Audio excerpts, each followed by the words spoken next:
ओडिशामध्ये 4 धामांपैकी एक अत्यंत महत्त्वाचा मानला जाणारा धाम म्हणजे जगन्नाथपुरी। जगन्नाथ हे ओडिशामध्ये पुरी येथे वसलेलं एक भक्तांचं श्रद्धास्थान आणि अत्यंत धार्मिक प्रेरणास्थान मानलं जातं।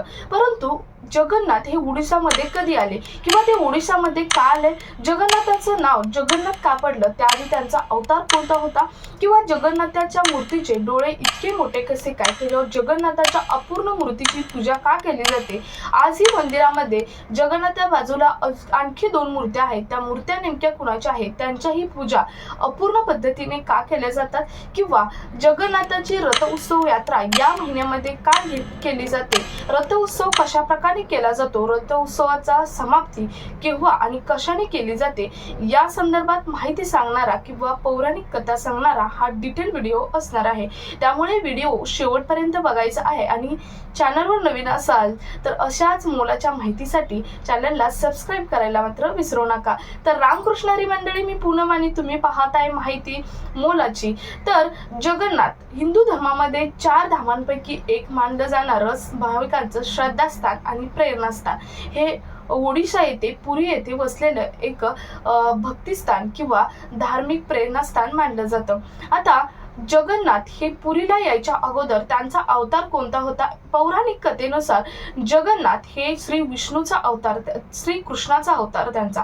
जेव्हा श्रीकृष्ण द्वारकेमध्ये होते आणि द्वारका जेव्हा वाहून गेली तेव्हा श्रीकृष्णाचे जे शरीर आहे ते शरीर पूर्णपणे नष्ट झाले आणि त्यांचे हृदय फक्त राहिले आणि ते हृदय पाण्याबरोबर वाहत वाहत समुद्रातून वाहत वाहत पुरी येथे आले आणि समुद्रकाठी येऊन थांबले। तेव्हा विष्णूने, तेव्हा पुरीचा राजा होता इंद्रधुमांच्या स्वप्नामध्ये श्री विष्णू गेले आणि त्यांनी सांगितलं की मी या पृथ्वीवरून जरी नष्ट झालो असलो तरी माझं हृदय अजूनही जिवंत आहे आणि ते हृदय तुझ्या पुरीमध्ये समुद्रकाठी येऊन थांबलेलं आहे, ते हृदय तू आणून मंदिरात बसव, पुन्हा मी जगाचा नाथ म्हणून सर्व जगासमोर येणार आहे। आणि त्यावेळी त्या इंद्रधुमा राजा हा पवित्र आणि धार्मिक होता, त्याला आनंद झाला आणि ते हृदय आणायला गेला, त्याने ते हृदय आणले आणि मंदिरात बसवले। परंतु आता हृदय फक्त कसे बसवायचे म्हणून त्याला मूर्त्या घडवायच्या होत्या, म्हणून मूर्त्या घडवण्यासाठी देवांची मूर्ती घडवणारा विश्वकर्माला राजाने बोलवले आणि ती मूर्ती घडवायला सांगितली। तेव्हा विश्वकर्माने सुद्धा अशी अट ठेवली की 21 दिवस म्हणजेच मूर्ती पूर्ण होईपर्यंत मी एका बंद खोलीत या मूर्त्या तयार करणार आहे आणि मूर्त्या तयार होईपर्यंत एकानेही आतमध्ये यायचं नाही, जर आला तर मूर्ती अपूर्ण राहील किंवा मूर्ती नष्ट होईल असं सुद्धा त्यांनी अट घातली होती किंवा सांगितलं होतं। थोडे दिवस गेले, जवळजवळ 21 दिवस होत आल्यावरती ते जो आवाज येत होता मूर्ती घडवण्याचा तो आवाज येणं बंद झालं। तेव्हा राणीला काहीतरी डाऊट वाटला, म्हणून तिने राजाला म्हटलं की हा मूर्ती घडवणारा म्हातारा होता आणि म्हातारा विना अन्न पाण्याचा इतक्या दिवस कसा जगू शकतो, मूर्तीचा घडवताना येणारा आवाज आहे तो आवाज सुद्धा बंद झालेला आहे। त्यामुळे राजाने लगबगीने जाऊन ते खोलीचे दार उघडले तर विश्वकर्मा तेथून नष्ट झाला होता आणि त्या मूर्त्या तशाच अपूर्ण स्वरूपात होत्या। अपूर्ण स्वरूपात म्हणजे 3 मूर्त्या तो विश्वकर्मा घडवत होता। आता जगन्नाथ तुम्हाला माहित आहे की त्यांच्या बहीण आणि भावासोबत पुरीमध्ये वसलेले आहेत। आता जगन्नाथचे मोठे भाऊ बलभद्र, बहीण सुभद्रा आणि श्रीकृष्ण म्हणजे जगन्नाथ हे यांच्या ज्या मूर्त्या होत्या त्या मूर्त्या अपूर्ण स्वरूपात होत्या, म्हणजे जगन्नाथ आणि बलभद्र यांच्या मूर्तीला पाय नव्हते, हात होते पाय नव्हते, तर सुभद्रा यांच्या मूर्तीला हात आणि पायही नव्हते आणि आज सुद्धा सुभद्रा यांच्या मूर्तीला हात आणि पाय नाहीत आणि बलभद्र आणि जे श्रीकृष्ण आहेत यांच्या सुद्धा मूर्तीला पाय नाहीत। अशीच अपूर्ण पद्धतीची पूजा आज सुद्धा तिथे केली जाते। शिवाय दर 12 वर्षांनी या मूर्ती विसर्जित केल्या जातात, परंतु ते हृदय आहे असं बदलून पुन्हा त्या दुसऱ्या मूर्तीत ठेवून ती मूर्त्या घडवल्या जातात आणि आजही जगन्नाथाचं हृदय हे जिवंत आहे असं म्हटलं जातं आणि त्याची पूजा ही भक्तिभावाने केली जाते प्रत्येक भक्ताकडून। सध्या 16 जुलै 2026 पासून ही रथयात्रा सुरू झालेली आहे। ही रथयात्रा 24 जुलै 2026 पर्यंत चालू राहणार आहे। दुसरं म्हणजे या देवांची जी डोळे आहेत ते डोळे मोठे कसे काय, आता तुम्ही तिन्ही मूर्त्या बघितल्या पुरीमध्ये तर यांची डोळे असे मोठे असलेले दिसून येतात, तर यांचे डोळे मोठे कसे काय.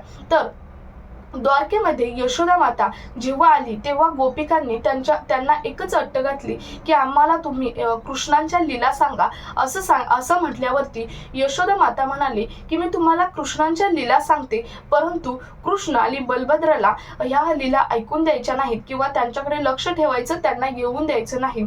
आणि जेव्हा यशोदा मातेने या लीला सांगायला सुरुवात केली तेव्हा गोपिका इतक्या त्यांमध्ये मग्न झाल्या की त्यांचं लक्ष दुसरीकडे कुठेही नव्हतं. सुभद्रा मात्र लक्ष देत राहिली होती की बलभद्राला आणि कृष्णाला या लीला ऐकून द्यायच्या नाहीत, म्हणून ती दाराजवळ थांबली होती. परंतु तीही नंतर इतकी मग्न झाली की तिला बलभद्र आणि कृष्ण आलेला सुद्धा दिसला नाही आणि ते दोघे येऊन ते सुद्धा या लीला ऐकण्यामध्ये मग्न झाले. आणि या लीला ऐकत ऐकत त्यांनी शेवटी तिघांनीही सुभद्रा, बलभद्र आणि श्रीकृष्ण यांनी इतके मोठे डोळे करून ते लीला ऐकत होते आणि तसंच त्यांचे डोळे हे मोठे ठेवलेले आहेत. म्हणजेच आता मंदिरात बघितलं तुम्ही तिथे पुरीमध्ये वसलेलं जे मूर्त्या आहेत त्या सुद्धा डोळे मोठे करूनच आहेत आणि तेव्हापासून त्यांचे डोळे मोठे करूनच भक्त मूर्तीची पूजा केली जाते किंवा मूर्ती सुद्धा तशाच पद्धतीच्या घडवलेल्या आहेत. आता ही रथयात्रा दरवर्षी आषाढी पौर्णिमेला सुरू होते. म्हणजेच आषाढी पौर्णिमेला रथयात्रेची सुरुवात कशी होते तर देवाला म्हणजेच जगन्नाथ, बलभद्र आणि सुभद्राला 108 कळशांनी मंदिरातून बाहेर आणलं जातं, सभा मंडपामध्ये आणलं जातं, स्नान मंडपामध्ये आणलं जातं आणि ते 108 कळशांनी आंघोळ घातली जाते. 108 कळशांनी आंघोळ घातल्यामुळे असं म्हटलं जातं पौराणिक कथेनुसार की जे देव आहेत, जगन्नाथ आहेत, ते आजारी पडतात आणि आजारी पडल्यामुळे विश्रांतीगृहामध्ये त्यांना पुन्हा 15 दिवस ठेवलं जातं की विश्रांती करण्यासाठी आणि पुन्हा जगन्नाथ यात्रा सुरू होते. आणि त्याच पद्धतीने यावेळेस 16 जुलै 2026 ला ही जगन्नाथ यात्रा सुरू झालेली आहे. आता ही जगन्नाथ यात्रा सुरू होताना जो पुरीचा राजा असतो तो पुरीचा राजा हा सोन्याच्या झाडूने रथ चालत असताना त्याच्या पुढचा रस्ता असतो तो रस्ता झाडत असतो असं म्हटलं गेलं आहे पौराणिक कथेनुसार. आता हे जे रथ आहेत हे रथ 3 प्रकारचे रथ असतात.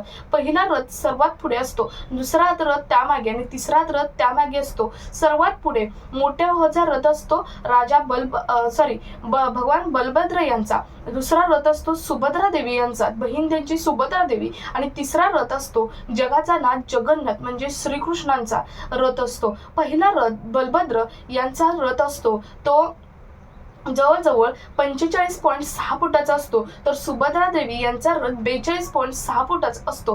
तर जे जगन्नाथ आहेत यांचा रथ हा 46.6 फुटाचा असतो. आणि पहिला रथ जो असतो बलभद्र यांचा रथ हा हिरवा आणि पिवळ्या रंगाचा असतो. सुभद्रा यांचा रथ काळा आणि निळ्या रंगाचा असतो. तर जे भगवान जगन्नाथ आहेत यांचा रथ हा लाल आणि पिवळ्या रंगाचा असतो. असे 3 पद्धतीचे रथ असतात. याच्या रंगावरून आणि उंचीवरून हे रथ ओळखले जातात. महत्त्वाचं म्हणजे हे रथ कोणत्याही प्रकारचे खिळेमुळे किंवा कोणत्याही इतर धातूंपासून बनवलेले नसतात, तर ते फक्त लाकडापासून बनवलेलेच रथ असतात. लाकडापासून कुठेही त्याला खिळे वगैरे हे रथ तयार करताना ठोकलेले किंवा असं काहीच नसतं, तर पूर्णपणे लाकडापासून बनवलेले ही रथ असतात. हे रथ जेव्हा रथोत्सवासाठी निघतात तेव्हा जेव्हा देव किंवा जगन्नाथ रथामध्ये बसतात त्यानंतर विश्रांतीसाठी गुंडी येते, त्यांच्या मावशीच्या घरी हे रथ जातात आणि 7 दिवस ते विश्रांती करतात आणि त्यानंतर पुन्हा रथयात्रा सुरू होते. आणि ही रथयात्रा 24 जुलै 2026 ला संपणार आहे किंवा दरवर्षी त्यावेळेसच ही रथयात्रा संपते.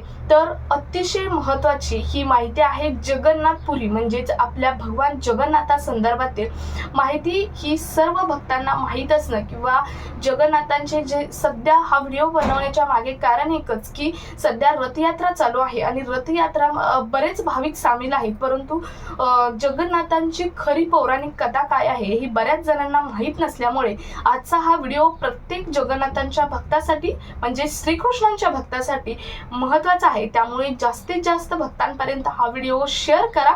भेटूया पुढच्या अशा एका मोलाच्या माहिती समेत. तोपर्यंत रामकृष्ण हरी.